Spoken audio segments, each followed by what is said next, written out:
আমি আপনাদের সামনে এমন একটি দৃশ্য নিয়ে আসছি যে দৃশ্যটা দেখলে পরে বুঝতে পারবেন। আমার একটা ছেলেরে আমি দীর্ঘ 4-5 বছর ধরে দেখতাম, প্রত্যেক মাহফিলে দেখছি হে সামনে বস, আমি বইলেই তারে নজরে পড়তো আমার।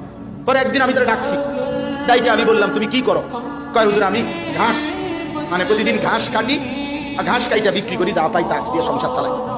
তাই বললাম তুমি যে সব মাহফিলে আসো, আমি দেখলাম তোমারে। কয় হুজুরে যখনই আপনার কোনো পুস্তক দেখি, কয় আমি তখন এই ঘাস কাটার টাকা থেকে একটু একটু টাকা জমাই, কয়টা টাকা জমাইয়া গাড়ি ভাড়া মিলাইয়া রাখি, আপনার ওয়াজ শুনতে যাবো। তাই বললাম যে মাশাআল্লাহ। তো আমি বললাম যে তো আর কিছু কইবানি? কজন আমার জীবনের একটা স্বপ্ন আছে, বানিয়াচং হবিগঞ্জ তার বাড়ি। আমি বললাম কি স্বপ্ন কও? আমি 10 টাকা 50 টাকা করে জমাইতেছি, আল্লাহ যদি আমার কোনোদিন তৌফিক দেয় আমি আমনের আমরা এলাকায় দাওয়াত দিয়ে ওয়াজ করাম। পরে আমি বললাম ওহন দাঁড়া ওহন দেখতো। বন্ধুরা, যারা কাবা শরীফকে ভালোবাসেন তারা লাইক এবং সাবস্ক্রাইব করবেন, আর যারা হজ পালন করতে যাবেন কাবা শরীফে তারা ভিডিওটি শেয়ার করে দিন যাতে বিশ্ববাসীর মানুষরা দেখতে পারে।